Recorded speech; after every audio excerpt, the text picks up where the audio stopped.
Olá pessoal, vamos para mais um videozinho. Escolhi esse vídeo aqui, que ele vai estar falando sobre a organização e gestão da escola, né? E a teoria e a prática. Para também vai estar falando sobre algumas obras aqui, no caso é José Carlos Líbano, né? Com a professora aqui, Camila Pavanelli.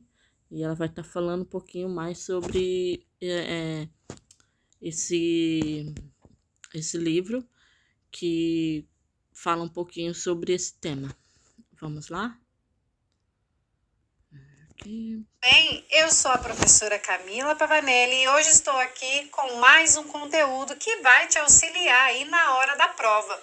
O livro que eu trouxe hoje para a gente estudar um pouquinho é o livro Organização e Gestão da Escola, Teoria e Prática, do José Carlos Libânio. Então, o Libânio ele vem sendo cobrado aí nos editais de vários concursos e hoje, então, eu trouxe para vocês um conteúdo para a gente pensar um pouquinho do que ele fala sobre isso. Então, um primeiro ponto que a gente vai estudar vai ser o capítulo que vai falar a escola como organização de trabalho e lugar de aprendizagem do professor. Então, o Libânio ele vem contextualizar, falar que vários estudos mostram a escola como reprodutora das desigualdades nas aprendizagens dos alunos. Então, ele vai falar, olha, lá por volta de 1880, a escola volta a ter uma importância social. Só que, por um lado, a gente pode ter a escola como reprodutora de desigualdades. Então, a escola ela passa a ser culpabilizada pela discriminação e pela exclusão dos alunos, principalmente de quais alunos? Os alunos das camadas populares. Só que também a gente tem, por outro lado, a escola como um espaço de formação da cidadania e desenvolvimento de conhecimento, então das capacidades aí desses alunos enfrentar diversas condições que ele vai ter aí na vida. Então esse entendimento passou-se a valorizar a escola como um ponto de influência, né, nas análises globais e também mais centrais aí da sala de aula. E ele vai falar, olha, tem duas maneiras de ver a gestão da escola: pelo ideário neoliberal e pela perspectiva sociocrítica. Então ele vai falar, olha, no ideário neoliberal, ao colocar a escola como centro das políticas, significa liberar boa parte das responsabilidades do Estado. Então vai deixando para a comunidade, para as escolas, a iniciativa de planejar, de organizar, de avaliar os serviços educacionais. E na perspectiva sociocrítica, a escola ela é vista como um espaço educativo, mas não desobriga o Estado de ter as suas responsabilidades. Então, os profissionais da educação aí nessa perspectiva vai valorizar aí as ações concretas desses profissionais, né, de ter iniciativa, de ter interesse, de ter participação em função do interesse público, mas não desobriga o Estado nas suas responsabilidades. Então, nessa perspectiva, a escola ela é vista, né, como um espaço educativo. Então, a organização e a gestão da escola, elas vão adquirir um significado mais amplo, né, que é para além das questões burocráticas e administrativas que a gente tem dentro da escola, né? Então, são práticas, quando a gente vai pensar na organização e na gestão, são práticas que são educativas e elas vão valorizar aí o modo de agir, os valores, as crenças, as influências dos professores e dos alunos. Então, a gente vai observar que quando a gente pensa na escola como um todo, na sua organização e na sua gestão, a gente vai ter que compreender o quê? Que o estilo da gestão, ela vai influenciar nas interações das pessoas. Então, como que é essa gestão? É uma gestão autoritária? É uma gestão permissiva? É uma gestão assertiva? Como que ela é? Como que isso se dá? Porque isso vai influenciar nas interações entre as pessoas. Como que é o atendimento que a secretaria dá a essa comunidade? É de forma respeitosa, é de forma ríspida? Como que é a preparação e a distribuição da merenda? Por quê? Porque isso vai influenciar na educação das crianças, seja de forma positiva ou seja de forma negativa. Por exemplo, essa criança, quando ela vai se alimentar na escola, ela tem a possibilidade de se servir sozinha? Ou será que são só as merendeiras que vão colocar no prato? Por que essa criança não pode colocar o prato na comida? Será que vai ter desperdício? Por que a gente não trabalha as questões do desperdício? Será que então a gente vai incentivar mais a autonomia? Escolhendo um batom? A escolha é óbvia. Dermo Make Me. A independência dessas crianças ou não? Então, por isso que a gente vai pensar isso também. As reuniões pedagógicas podem ser um espaço para participação. A escola organizada, cada um por si, estimula o isolamento, a solidão, a falta de comunicação, estimula ou não, né, a cooperação. Então, observe, o modo que a gente vai organizar essa escola, o modo que vai se ter a gestão dessa escola, ela vai influenciar em todos os aspectos que a gente observa dentro das escolas. E aí, certas características da organização da escola vão, aliás, ser determinantes para o nível de aproveitamento dos alunos. Então, qual é o estilo da direção, qual é o grau de responsabilidade que os integrantes da escola vão ter, a liderança compartilhada, a participação coletiva, o currículo, qual é o preparo desses professores, e isso vão influenciar, né, vão ser determinantes para o nível de aproveitamento escolar dos alunos. E aí o Libânio vai falar o seguinte, olha, uma das características da organização é a cultura organizacional, é a cultura da escola. Então, a escola é um espaço de construção e reconstrução da sua cultura, seja social, midiática, dos alunos, da escola, enfim. Então, a cultura que a gente tem na escola vai se referir aos modos de pensar, de agir, os valores, né? Vai ser a identidade da escola. E isso a gente vai ter que começar a observar. Por quê? Nós não vamos conhecer a escola apenas através de reuniões, elaborações de PPP, relações. É preciso que a gente, quando vai, por exemplo, para a escola, olhar quais são os valores dessa escola, como que se dá a convivência, como que as pessoas agem, como as pessoas convivem, pensar e resolver problemas, como que são tratados os conflitos na escola. Mas por que disso? Mas será que existe, né, essa relação entre a organização da escola e a cultura organizacional na sala de aula? Será que vai ter relação? Será que vai ter impacto? Sim, né? A resposta aí é sim. Por quê?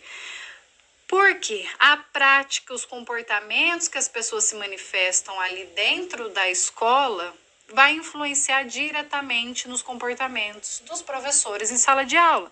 Pensam comigo, se a gente entra numa escola onde a gestora, né, o diretor, o coordenador, são pessoas extremamente autoritárias, nós não temos participação, né, somos tratados de forma ríspida.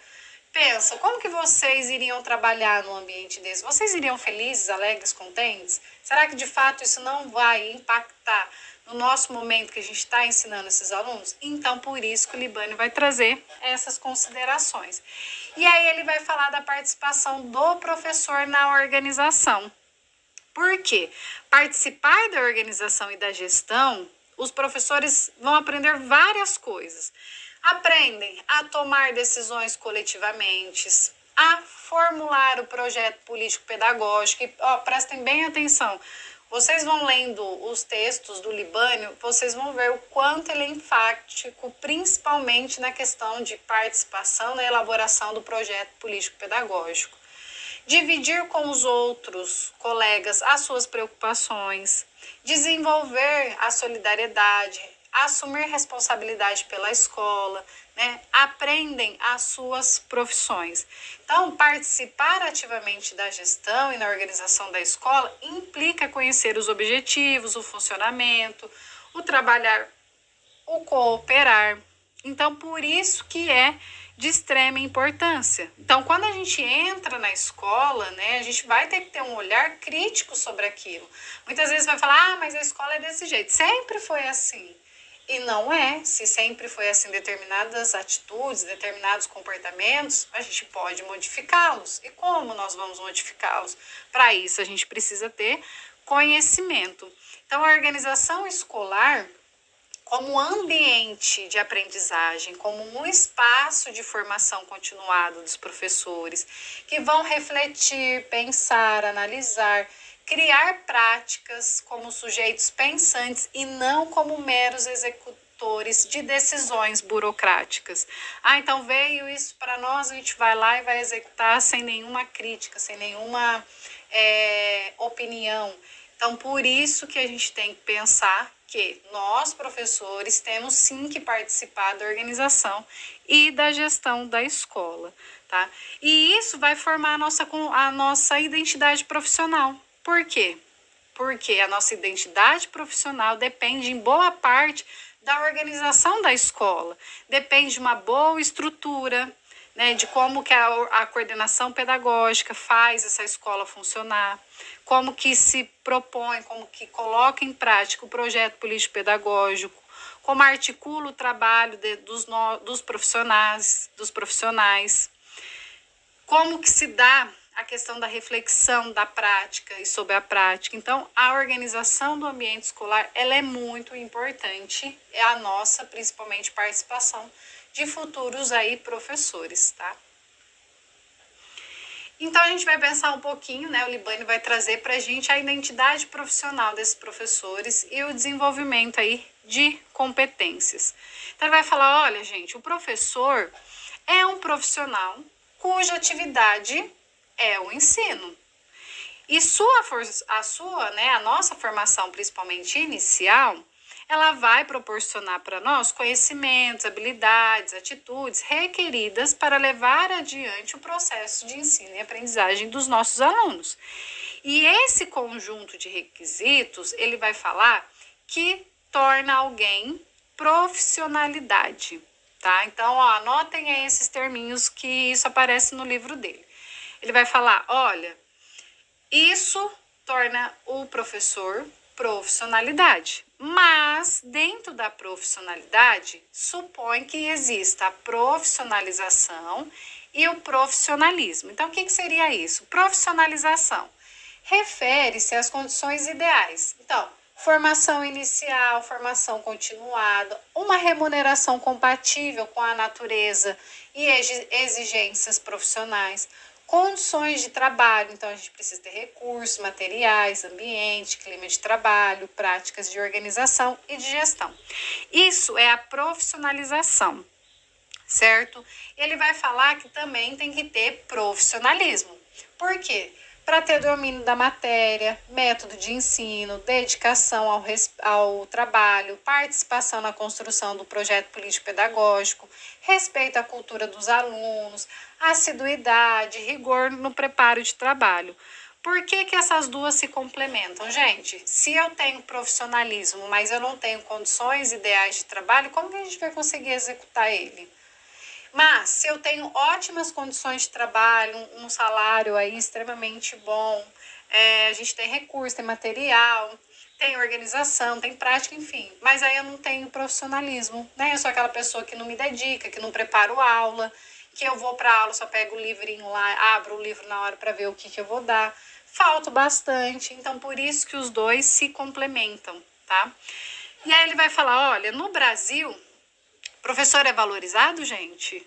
Não, né? Então, no Brasil, o professor é muito desvalorizado, tanto social quanto economicamente. Então, a gente vai ter condições precárias de trabalho, de recursos, de materiais precários. Então, é muito comum a gente ouvir aí os governantes, principalmente, fazendo autopromoção, falando que a educação é importante, que a educação é prioridade, que os professores são extremamente importantes, mas, na prática, a gente observa aí grande desvalorização, né, e não são capazes, de fato, de valorizar a nossa profissão, tá?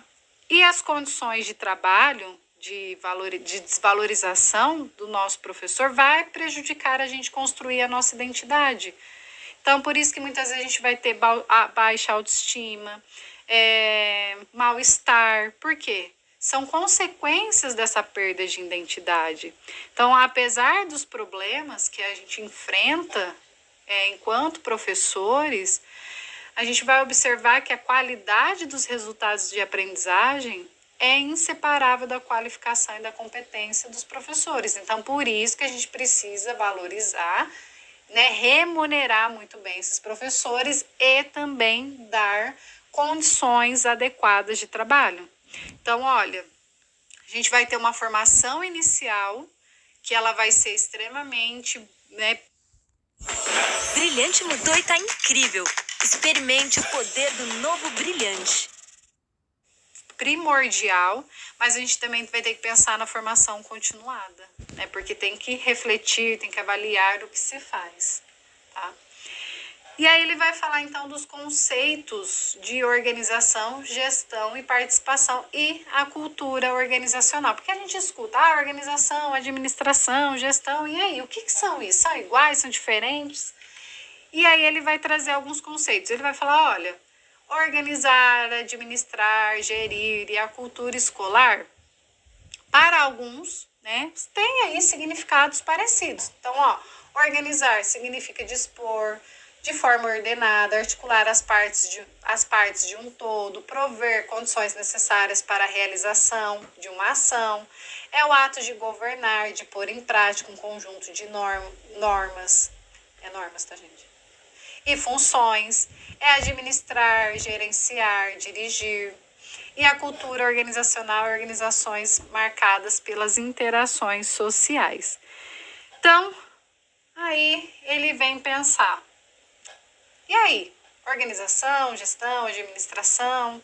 Então ele vai falar, olha, para alguns autores, administrar, gerir, organizar são iguais.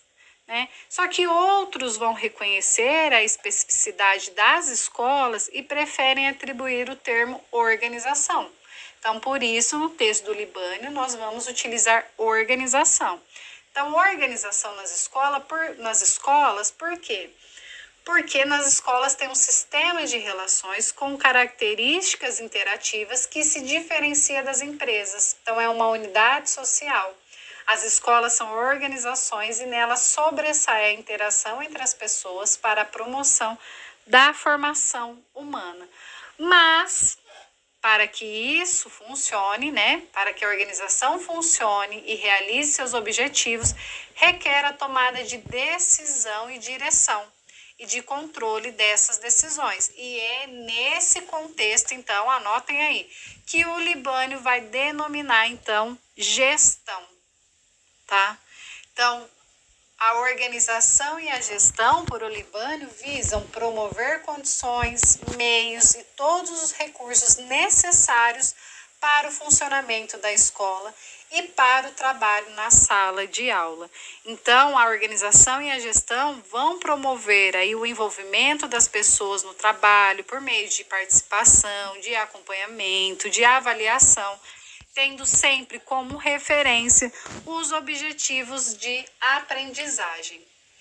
E aí ele vai falar um pouquinho da gestão e direção. Então, o centro da organização é a tomada de decisão, certo? Então, a gestão é a atividade que mobiliza meios, procedimentos para se atingir os objetivos da organização. Então, a organização e os processos de gestão, incluindo a direção, vão assumir diferentes significados conforme a sua concepção. E aí ele vai trazer essas duas concepções, a técnico-científico e a democrática participativa. O que a gente encontra na técnico-científico? A direção é centralizada em uma só pessoa. Então, tem lá o diretor, e o diretor decide tudo da escola, né? As decisões vêm de cima para baixo. E é centralizada em uma só pessoa. Já na gestão democrático-participativa, as decisões são tomadas coletivamente. Então, a direção pode e vai estar centrada na figura, por exemplo, do diretor, mas as participações são de todos, né? De todos os integrantes da escola, tá? E aí ele vai falar, por que a gente está batendo essa tecla? Participação, participação, participação. Porque a participação é o principal meio de assegurar a gestão democrática. Lembrem, né? Gestão democrática a gente vai encontrar na Constituição Federal de 1988, nas escolas públicas, né? Então, que o Libânio fala para a gente? Olha, nas empresas, a participação nas decisões é quase sempre uma estratégia que visa o quê? Produtividade. Nas escolas, esse objetivo não precisa ser descartado, né? Porque também vai se buscar bons resultados. Mas há um sentido mais forte de prática da democracia, de experimentar formas não autoritárias de exercício de poder, de intervir nas decisões na organização e definir coletivamente o rumo dos trabalhos. Então, o conceito de participação se fundamenta no de autonomia, que significa a capacidade das pessoas e dos grupos tomarem decisões por si próprios e conduzirem suas próprias vidas. E aí ele vai falar que o modelo de gestão democrático participativa tem autonomia, né? Tem autonomia como um dos seus principais princípios, tá bom? Em relação ao trabalho em equipe, é importante que a gente assinale o quê? Que a liderança não é exclusividade dos cargos de diretora, de coordenadora. Então, é possível desenvolver todos dentro da escola, né, ter também essa liderança por meio de práticas participativas, né, na ação aí de desenvolvimento pessoal, profissional. Então, a tarefa básica da escola é o ensino que vai cumprir através de quem? Da atividade docente. E a organização escolar ela vai ser necessária. Por quê? Porque é ela que vai favorecer os objetivos e vai assegurar condições de realização para o nosso trabalho enquanto professores, certo? E aí ele vai falar da cultura organizacional. Gente, toda escola tem uma cultura, tá? Todas. E aí a gente vai precisar identificar qual é a cultura da escola que a gente vai começar a trabalhar. Então, a cultura da escola diz respeito ao quê? Ao conjunto de fatores sociais, culturais, psicológicos que influenciam os modos de agir da organização como um todo e do comportamento das pessoas em particular, tá? Então, a gente vai observar o quê? O modo como a escola funciona, as relações que elas se estabelecem aí no dia a dia, os significados que dão ao seu trabalho, os objetivos da escola, as tomadas de decisões. Então, a partir dessas interações que os integrantes da escola têm, as suas vivências, as crenças, os valores, as práticas, forma então a cultura da escola. E a cultura vai se projetar em todas as instâncias. Vai se projetar no tipo de reunião que a escola vai ter, nas normas que elas vão estabelecer, nas relações que se tem aí com os professores, né? Então, se o objetivo da escola, por exemplo, é formar pessoas críticas, né? Então é ter alunos críticos, ela tem que proporcionar momentos para isso. Então, de nada adianta eu ter lá no meu projeto político-pedagógico. Eu quero ter alunos autônomos, reflexivos, críticos, mas no dia a dia é um aluno sentado atrás do outro, eles não participam, por exemplo, dos processos de elaboração das regras dessas escolas, né? Não participam de momentos de decisão dessa escola, a família também não, os professores também não. Então, olha, pera lá, a gente tem que estar alinhado. Se o objetivo que eu tenho é esse, a gente tem que proporcionar situações para isso, tá bom? E aí, então, para finalizar essa primeira parte da aula, eu vou falar um pouquinho do que o Libânio vai falar do papel do diretor e da escola e da equipe de especialistas. E depois, então, a gente volta para dar continuidade da temática aí que o Libânio vem trazer no livro, tá bom? Então, olha, o que o Libânio vai falar? Que a implementação de práticas alternativas de organização e gestão da escola depende bastante da atuação da direção e da coordenação pedagógica. Então, o Libânio ele prefere optar para a seguinte posição em relação ao diretor como responsável pelo funcionamento administrativo e pedagógico.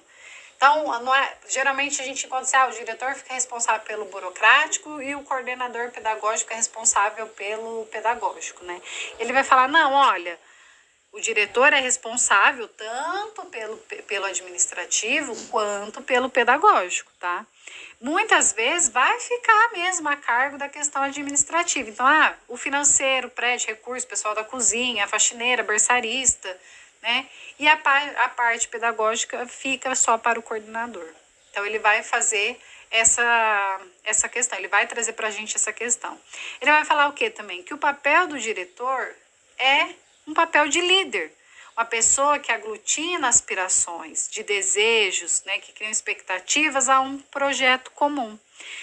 E a escolha do diretor, gente, requer muita responsabilidade. Então, há municípios que vão nomear os diretores. E isso não é muito bom. Por quê? Pensam comigo. Quando o diretor ele é colocado pelo prefeito, ele vai atender os interesses políticos partidários e vai inibir, né, por consequência, o papel do coordenador de articulador da equipe docente. Então, o Libânio vai falar, olha, a nomeação ela é prejudicial para a gestão democrática. Então, ele vai falar que tem caminhos como concurso, que pode ser você que está assistindo essa aula aí para prestar direção de escola, né, ser diretor de escola. Por que concurso? Né, porque o concurso vai ter prova, vai ter avaliação de título, enfim. O concurso ele vem como uma forma mais democrática. Ou também eleição. Então, vai ter alguns municípios que vão aderir à eleição. Mas, para ter eleição desse diretor, vai ter que ter alguns critérios, né? E ele vai elencar alguns. Passarem por provas, avaliar a formação e a competência técnica da comunidade, né, da escola participar, comprovar realmente que esse diretor ele vai ter liderança, capacidade de gestão, apresentando aí algum plano de trabalho. Então, ó, eu vou finalizando a aula por aqui. Se você chegou até aqui no fim da aula, curta esse vídeo, compartilhe e se inscreva no canal. Então, daqui a pouco a gente volta para a próxima aula falando da participação. A EF English Live usa tecnologia para criar a melhor experiência de ensino e você estuda no seu... E a gente vai dar então continuidade dos estudos sobre o livro Organização e Gestão da Escola, Teoria e Prática do José Carlos Libânio. E hoje nós vamos pensar um pouquinho a participação dos pais na escola. Bom, afinal de contas, quais são os momentos de participação das famílias na escola? E o Libânio vai pensar um pouquinho nisso. Ele vai falar que a exigência da participação dos pais na organização e gestão da escola responde às novas formas de relações entre a escola, sociedade, trabalho, que repercute na escola nas práticas de descentralização e autonomia. Mas, afinal de contas, nós chamamos os pais para participar aí dos momentos da escola apenas em festa junina, festa da família, festa do final do ano? Quais são esses momentos? Será que nós chamamos esses pais para participação na questão de decisão, das tomadas de decisões que acontecem na escola? Como que fica essa participação? Porque muitas e muitas vezes as participações dos familiares na escola se dá principalmente em momentos que o aluno está ou com problema de nota, problema de comportamento, e aí a gente então chama esses pais para a escola. Porém, a gente tem que começar a pensar quais são esses momentos que os pais de fato vão participar aí da escola. E aí a gente vai ter alguns aspectos dentro da escola que favorece aí, colocam para dentro da escola a participação das famílias, que é através da associação de praimesses e através dos conselhos, né? Então, dos conselhos de escolas ou outros órgãos colegiados. E aí, então, né, continuando no livro do Libânio, ele vai falar o seguinte, olha, existem concepções de organização e gestão escolar. Então, os estudos no âmbito da administração estiveram marcados por concepções que aproximavam a escola da organização empresarial. Né? Pensam aí que muitas vezes fala administração escolar. Então, ele vai falar, olha, na década de 80, com as discussões sobre a reforma curricular nos cursos de pedagogia, passou a ser denominada como organização do trabalho escolar, com enfoque crítico. Então, com base nos estudos existentes no Brasil sobre a organização da escola, nas experiências levadas aí em conta nos últimos anos, o Libânio fala que foi possível apresentar concepções da organização e gestão. Então, por isso, anotem isso que pode ser cobrado na hora do concurso. Quais são essas concepções? A técnico-científica, a autogestão gestionária, a interpretativa e a democrática participativa. Então, a gente vai ver um pouquinho de cada uma delas, tá? Na concepção técnico-científica, vai se basear na hierarquia de cargos e funções, visando a racionalização do trabalho, a eficiência nos serviços escolares, e tendem a seguir princípios e métodos lá da administração empresarial. Então, quais são as características dessa técnico-científica? Prescrição detalhada de funções, acentuando-se a divisão técnica do trabalho escolar, né, de tarefas especializadas, poder centralizado no diretor, então vai destacar aí as relações de subordinação que alguns têm, né, em relação às autoridades, ênfase na administração, então sistema de normas, regras, procedimentos burocráticos, de controle, né, formas de controle, às vezes descuidando-se dos objetivos específicos da instituição escolar, uma comunicação linear, né, de cima para baixo, baseada em normas e regras, e maior ênfase nas tarefas do que aí nas pessoas, tá? E aí ele vai falar também que existe uma concepção que é conhecida como a autogestionária. Palavrinha difícil. Essa concepção vai se basear na responsabilidade coletiva. Então, tem a ausência de direção centralizada e a acentuação da participação direta é igual para todos os membros. Então, quais são as características? ênfase nas relações, inter-relações, mais do que nas tarefas. Lembram, na técnico-científica era ao inverso, né? Então era focado nas tarefas e não nas pessoas, não nas relações das pessoas. Aqui na autogestionária, a ênfase maior vai ser nas inter-relações, tá bom? Decisões coletivas através de assembleias, de reuniões, eliminação de todas as formas de exercício de autoridade e de poder, vínculo das formas de gestão interna com formas de autogestão social, então de poder coletivo na escola para preparar formas de autogestão no plano político, ênfase na auto-organização do grupo das pessoas da instituição por meio de eleições, alternância no exercício das suas funções, recusa às normas e sistemas de controle, acentuando-se a responsabilidade coletiva, crença no poder instituinte da instituição, então vivência das experiências democráticas no seio da instituição para expandi-la à sociedade e recusa de todo o poder instituído. Então, anotem isso daí, que vai ter uma diferenciação depois na questão da gestão democrática, tá?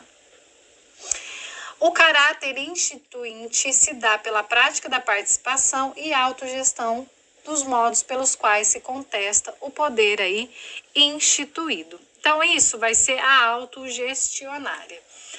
Outra que ele vai falar vai ser da interpretativa. A interpretativa, ela vai se opor à rigidez do técnico científico. Ela acredita que as práticas organizativas são construídas com base nas experiências e interações das pessoas. Essa concepção recusa ter um conhecimento mais preciso de modos de funcionar, de se ter certas normas, estratégias e procedimentos. E aí, por fim, ele vai falar da concepção democrático-participativa, que é a concepção que ele vai assumir, tá bom? A concepção democrático-participativa, ela baseia-se na relação orgânica entre a direção e a participação do pessoal da escola. Vai acentuar a importância de busca de objetivos comuns, que deve ser aí, então, assumido por todos. Vai defender a forma coletiva da gestão em decisões tomadas coletivamente, discutidas publicamente. Porém, as tomadas de decisões coletivamente advogam que cada membro da equipe assuma sua parte no trabalho. Então, admite-se que a coordenação e avaliação sistemática da Você vai fazer o concurso do INSS, mas tem dificuldade em raciocínio operacionalização das decisões, tenham aí tomadas de diferenciação em função das suas funções e de seus saberes, tá? Então, quais são os objetivos, né? Quais são as características dessa concepção? Definição explícita de objetivos sociopolíticos pedagógicos da escola pela equipe escolar. Articulação entre a atividade de direção e a iniciativa e participação das pessoas da escola e das quais se relacionam com ela. A gestão é participativa, mas espera-se também a gestão da participação. Qualificação e competência profissional. Busca de objetividade no trato das questões da organização e gestão mediante coleta de informações reais. Acompanhamento e avaliação sistemática e com a finalidade pedagógica, né? Diagnóstico, acompanhamento dos trabalhos, reorientação dos rumos e das ações, das tomadas, e todos dirigem e são dirigidos, né? Então todos avaliam e são avaliados.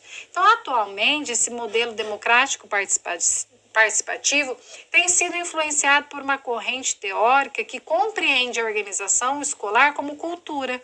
Então essa corrente afirma que a escola não é uma estrutura totalmente objetiva, mensurável, independente das pessoas. Ao contrário, ela depende das pessoas, das experiências, das suas subjetividades, das suas interações, ou seja, do significado que as pessoas dão às coisas enquanto significados socialmente produzidos e mantidos, certo? Então ele vai falar aí, o Libânio, que a organização é uma cultura que significa ser construída pelos seus próprios membros, tá bom? E essa maneira de ver a organização escolar não exclui a presença de elementos objetivos. Então, por exemplo, poder externo e interno, estrutura, próprios objetivos sociais, culturais, né? Uma visão sociocrítica, né, vai considerar os dois pontos. Então, por um lado, a gente vai ter uma organização que é uma construção social a partir de uma inteligência subjetiva e cultural das pessoas, mas também, por outro, essa construção ela não é um processo livre e voluntário, mas ela é mediada pela realidade sociocultural, política mais ampla, que vai influenciar aí e são marcadas por interesses de grupos sociais, e aí tem as contradições e muitas vezes vão ter aí conflitos, tá bom? E para finalizar, então, a gente vai pensar, né, o Libânio vai pensar, vai trazer para a gente pensar um pouquinho a estrutura organizacional. Então, a gente está falando de organização, mas afinal de contas, como que é essa estrutura, aliás, organizacional? Então, olha, toda escola, toda instituição escolar, ela necessita de uma organização interna. E, geralmente, essa organização, ela está prevista no regimento escolar, ou em alguma legislação específica aí do estado ou do município, tá bom?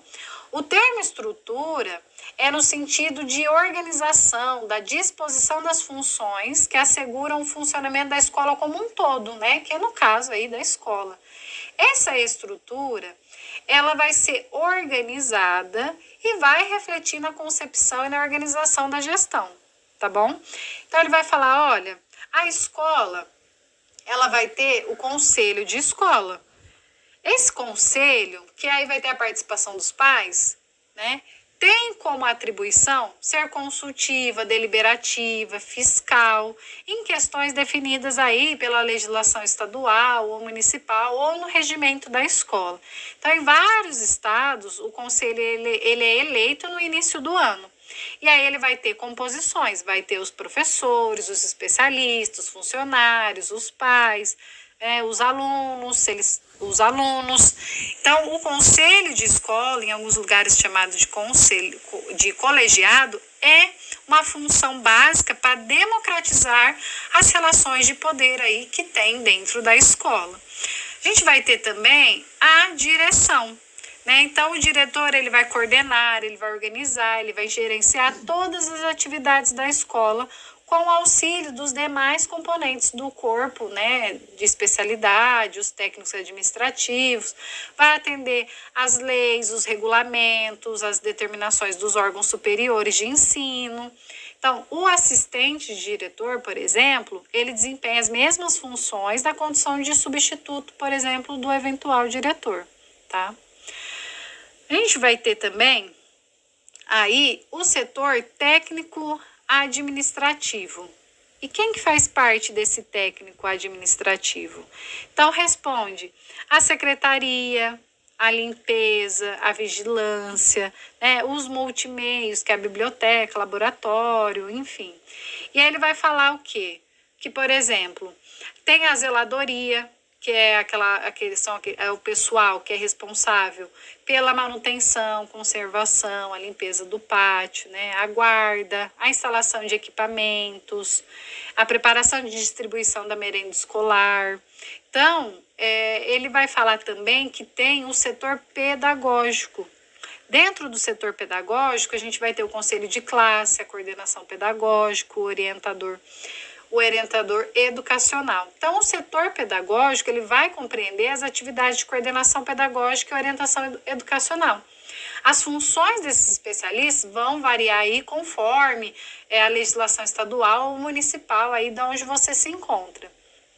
Como essas funções especializadas, elas vão recomendar aí que a gente tenha o quê? Cursos de pedagogia ou que adquiram aí formação didático-pedagógica, né? Aliás, ao contrário, pedagógico-didática específica. Então, o coordenador pedagógico, ele vai acompanhar, ele vai assessorar, ele vai avaliar as atividades pedagógicas curriculares. E sua prioridade é prestar assistência pedagógico-didática aos professores em suas respectivas disciplinas, né? Ou em respectivas do seu trabalho, professor, por exemplo. O pedagogo, ele vai dar aula de tudo, né? Português, matemática, história, geografia. E aí, então, a gente vai ter esse coordenador para auxiliar, tá bom? Ele também vai ter um trabalho com os alunos. Então, há lugares que a coordenação ela vai se restringir às disciplinas, em outro, ela vai abranger todas, como eu disse para vocês. Outra atribuição do coordenador pedagógico é o relacionamento com os pais e com a comunidade, especialmente no que se refere ao funcionamento pedagógico, curricular e didático da escola. Então, a comunicação, a interpretação, a avaliação desses alunos. E tem alguns lugares que vai ter o orientador, né, ou orientadora educacional, tem essa função e ela cuida principalmente do atendimento, do acompanhamento escolar dos alunos e também do relacionamento da escola, pais e comunidades, tá bom? A gente tem o conselho de classe. O conselho de classe é de natureza deliberativa em relação à avaliação dos alunos. Então, é decidido nesse conselho as ações preventivas, corretivas em relação ao rendimento dos alunos, ao comportamento dos discentes, promoções, reprovações. É isso que o conselho de classe vai, então, discutir quando tem essas... O conselho de classe, então, ele vai se reunir para ter esse tipo de decisão, tá bom? E os professores e os estudantes, né, que eles fazem parte aí, né, o corpo docente, ele é constituído aí pela escola, tem a função básica, o objetivo principal da escola, que é o ensino. Então, os professores, eles vão dar aí ou todas as disciplinas, ou eles vão ser especialistas quando vão para o ensino fundamental 2, né? Os anos finais. O seu papel específico é a docência, mas também tem responsabilidade de participar da elaboração do plano escolar, do projeto político-pedagógico, participar nas decisões de tomadas das atividades da escola, do conselho de escola, do conselho de classe, participa da APM, participa de elementos aí da organização e da gestão da escola, tá? Então, quando a gente vai pensar na organização, na concepção da gestão democrática participativa, ela vai, então, valorizar essa comunidade escolar. Então, vai valorizar todos os membros que fazem parte dessa estrutura escolar, tá bom? Então, encerro por aqui esse capítulo do texto do Libânio. Voltem essa aula, anotem os textos, né, os livros que o Libânio escreve sempre. Bom, pessoal, espero que vocês tenham gostado desse dessa aula bem legal, falando do Líbano, né? E um pouquinho sobre mais a gestão, falando sobre os temas referentes que caía no concurso que eu achei aqui. E é interessante também.